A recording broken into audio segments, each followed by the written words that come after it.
Boa tarde, boa noite, boa madrugada. Não sei em que hora eu vou encontrar você, mas vou encontrar você estudando. Mais uma série dessas resoluções que eu estou realizando para ajudar vocês na sua caminhada jurídica. O assunto hoje é pessoa jurídica, primeira parte. Nós estamos na aula 6 do meu site. E aí a questão aberta que vamos discutir agora, está aí na tela, fala sobre caso concreto. A turma de Direito da Universidade X decidiu criar uma pessoa jurídica para organizar festa de formatura. A pessoa jurídica terá por finalidade organizar eventos para angariar fundos para os festejos da formatura e será administrada pelos próprios alunos, que não dividirão entre si os lucros decorrentes da atividade desenvolvida. Uma vez realizada a festa, será extinta. Considerando as informações descritas acima, responda justificadamente e fundamentamente qual espécie societária mais adequada para a finalidade pretendida pela turma de direito, demonstrando a classificação da pessoa jurídica em questão. Então, é uma questão prática de vida profissional, os futuros advogados, as pessoas, os futuros profissionais de direito que atuarão como pessoas jurídicas. E aí vocês muitas vezes deverão ser levados a escolher um tipo societário, um tipo de pessoa jurídica mais adequada às finalidades do seu cliente ou de algum caso concreto que você esteja julgando. E aí o direito civil acaba sendo uma espécie de um cardápio, onde você pode tentar adaptar, tentar encaixar as necessidades do seu cliente, do caso que você esteja julgando, a uma figura societária propícia para aquela finalidade. Então, eu acho que essa é a relevância desse assunto, é de tentar encaixar a necessidade prática com a previsão normativa. E aí perceber que toda vez que você estiver diante de algo que não demande lucratividade, que não aparenta ter uma finalidade empresarial direta, e aí nós temos aí termos que já fazem você remeter à associação. Então, questões artísticas, questões culturais, questões de festa, questões de proteção de um estilo de vida específico, questões religiosas. Então, você provavelmente vai estar diante de associações. Que associações, inclusive pelo próprio artigo 44, deixa eu abrir ele aqui, 44, aqui, são pessoas jurídicas de direito privado, aí fala das associações, das sociedades e tal. Então, basicamente, quando você está diante do 44 é a previsão, 53 é a regulamentação das associações, e aí em 53 ele fala, constitui-se as associações pela união de pessoas que se organizem para fins não econômicos. Então essa é a grande característica da associação, ligar esses dois temas, associação com ausência de finalidade econômica. E aí, basicamente, nós temos aqui a regulamentação acerca da associação, e perceber que é uma pessoa jurídica que vai ter capacidade de comprar, vender. Curiosamente, ela compra, vende, mas o fim máximo, ou seja, o objetivo, o princípio da associação é conta zero, ou seja, ao final das suas movimentações negociais que podem existir, supostamente ela deve ter um direcionamento daquela lucratividade novamente na busca daquele objetivo. Então, em regra, as associações, elas, curiosamente, elas vendem, elas compram, elas podem ter produtos, então isso não tira a característica de uma associação. O que, na verdade, o que tiraria a característica de uma associação seria a distribuição de dividendos, a sua forma de organização e a sua forma de regulamentação interna baseada em capital. Então, por essa questão, como eles estão apenas querendo fazer uma festa, e olha lá, né, curiosamente, dentro dessa festa, eles vão fazer compras, eles vão fazer vendas, eles vão contratar serviços, enfim, é uma associação para a realização dessa festa. Mas, curiosamente, depois da festa realizada, a própria questão já demonstra que eles irão extinguir a pessoa. Então, claramente, esse caso concreto busca uma associação. Artigo 44 junto com o artigo 53. Depois, questão de múltipla escolha. Aí ele fala, segundo a legislação civil vigente, aí ele começa a dizer, a proteção dos direitos de personalidade é de aplicação para as pessoas jurídicas. Sim, pessoal, sempre lembrar disso. Pessoas jurídicas também têm direito de personalidade, principalmente em relação à proteção do seu nome, a proteção do seu patrimônio intelectual. Obviamente, quando nós falamos aqui em questões de patentes, em questões de marca. Então, pessoas jurídicas têm direito de personalidade. Isso é uma verdade moderna. Pessoas jurídicas não são uma figura civil antiga, não era conhecida no direito civil romano antigo.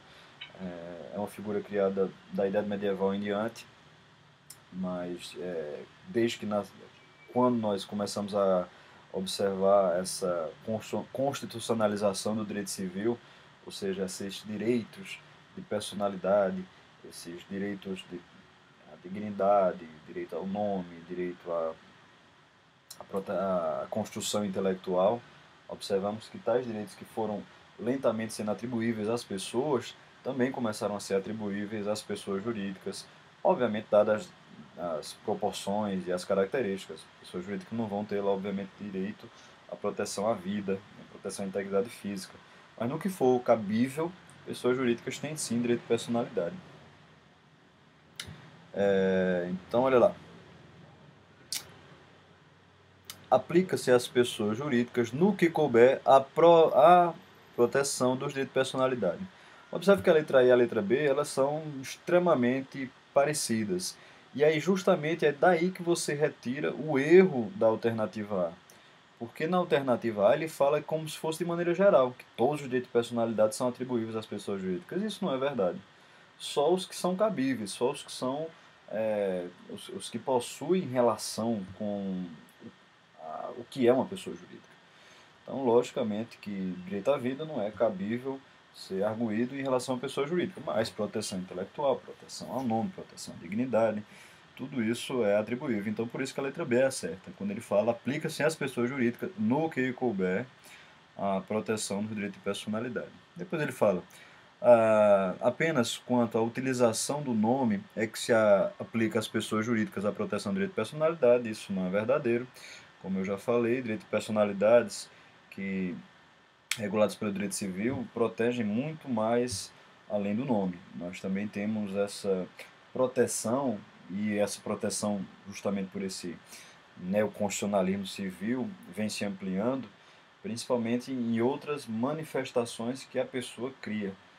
E aí vamos ter manifestações de ideias, manifestações de músicas, letras, patentes. São manifestações vindas da características de uma personalidade. Obviamente, dadas as devidas proporções, a personalidade de uma pessoa jurídica também realiza essas manifestações. E, portanto, como essas manifestações contêm características econômicas, possuem proteção, pessoas jurídicas também têm. E não só em relação ao seu nome. Então, letra D também está errada. E aí ele fala, às pessoas jurídicas não se concede indenização por dano moral. Também está errado isso, danos morais são cabíveis, já que a pessoa jurídica tem nome, já que a pessoa jurídica tem direito à sua honra, também tem direito à integralidade da sua fama ou das suas características como pessoa jurídica, emanações de sua personalidade. Então, nesse caso, ela não é só atribuíveis para a pessoa jurídica apenas questões patrimoniais. Questões morais também podem ser defendidas dentro de uma pessoa jurídica. Você como profissional, você como juiz, talvez enfrentará casos onde uma pessoa jurídica sofreu danos morais por talvez uma publicação notadamente falsa. Então isso já é tranquilo na jurisprudência, Pessoas jurídicas podem sim discutir danos morais. Letra E está errada. Então, nessa questão aqui, múltipla escolha número 1, você vai usar a letra B como alternativa adequada. Olha lá. Julgue os itens a seguir em verdadeiro ou falso. As fundações são também conhecidas como universitas personam. Pessoal, não, isso aí está errado. Na verdade, é sempre lembrar que as fundações, elas são universalidade, elas nasceram como um patrimônio do qual se atribuiu uma finalidade. Quando nós temos algumas pessoas jurídicas que nasceram como união de pessoas, que combinaram uma finalidade específica e estão perseguindo essa finalidade. Então, principalmente as pessoas jurídicas que estão direcionadas para compras e vendas, enfim, empresas, elas têm essa finalidade, elas são uma união de pessoas que estão buscando o mesmo fim econômico.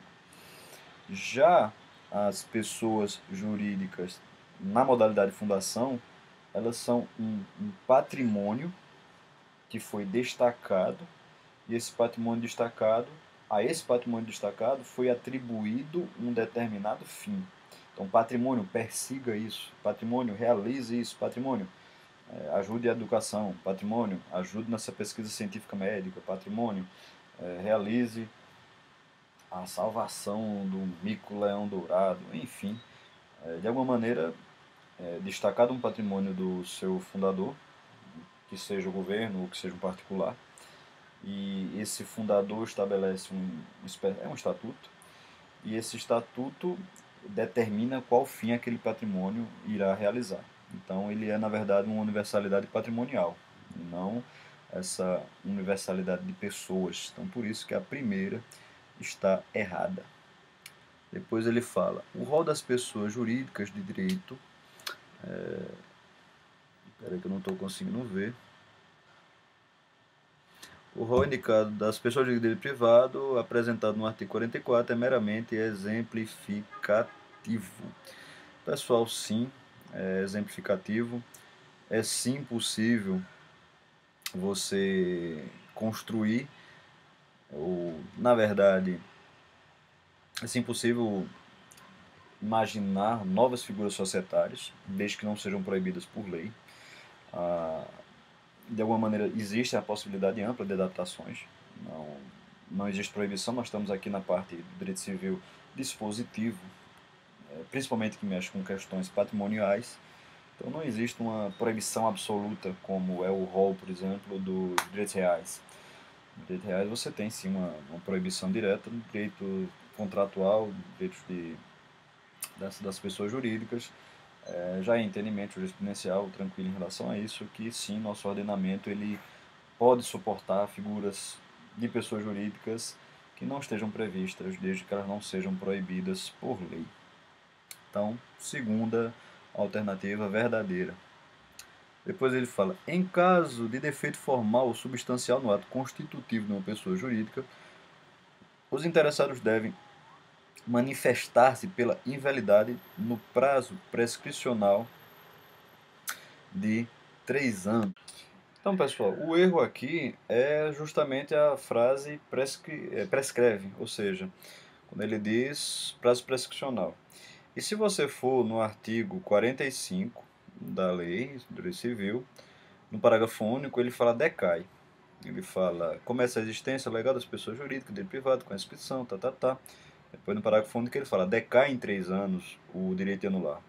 E por isso que é importante a sua solidez no direito civil, até para usar adequadamente as palavras. Quando nós estamos diante da palavra decair, nós estamos diante de uma decadência. Então, portanto, é um prazo que sofre decadência e não prescrição. O professor, qual é a grande diferença de uma prescrição e decadência? De alguma forma, a prescrição ela apenas extingue o direito, ou a pretensão, ou seja, o direito ele continua em potência, mas não existe mais possibilidade de prestação jurisdicional, não posso entrar mais com um processo. De alguma forma, O que a lei está querendo realizar nesse caso é a extinção do próprio direito de reclamar esses defeitos formais substanciais, até por uma questão de segurança jurídica. Depois de 3 anos, se tiver esse defeito, decai, ou seja, desaparece o direito de discussão. E isso é importante para trazer segurança jurídica para o sistema brasileiro, porque se a gente pudesse continuar discutindo os vícios do ato constitutivo indefinitivamente, isso causaria insegurança, principalmente porque as pessoas jurídicas, em regra, elas podem durar, enfim, existem empresas aí, principalmente na Europa, com 300 anos. E isso causaria uma insegurança jurídica muito grande, principalmente por essa questão de novas leis vindo surgindo, novos requisitos. E então, portanto, a lei ela preferiu usar o sistema da decadência, que ele é mais sério, ele é mais forte. Quando passa 3 anos, decai, desaparece o direito. Então, isso causa uma maior estabilidade no sistema jurídico. Então, por isso que a lei escolheu o sistema, a técnica da decadência, em vez da técnica da prescrição. Então, por isso que o terceiro, nesse caso concreto aqui, está errado, porque é decadencial. Depois ele fala: o STJ sumulou de forma expressa que apenas a pessoa jurídica sem fins lucrativos pode sofrer danos morais. O STJ não afirmou isso. Qualquer empresa, qualquer pessoa jurídica pode sofrer danos morais. Aqui eu quero que você lembre do enunciado 227 do STJ, marque aí, lembre disso, que simplesmente ele fala: a pessoa jurídica pode sofrer dano moral. Então o STJ ele não limitou a possibilidade de dano moral através dessa súmula ao fato de uma pessoa jurídica sem fins lucrativos. Ela simplesmente fala: a pessoa jurídica pode sofrer dano moral, está sumulado, já é assunto pacífico na nossa corte. Então essa alternativa 4 também está errada. Então, então você vai marcar a letra A. Primeira, falsa. Segunda, verdadeira. Depois, falso e falsa. Primeiro, falso. Depois, verdadeiro, falso, falso. Então tá aí, mais um vídeo com resolução de questões. Espero ter ajudado. E encontro vocês na próxima. Valeu, pessoal. Continua com força nos estudos aí, hein?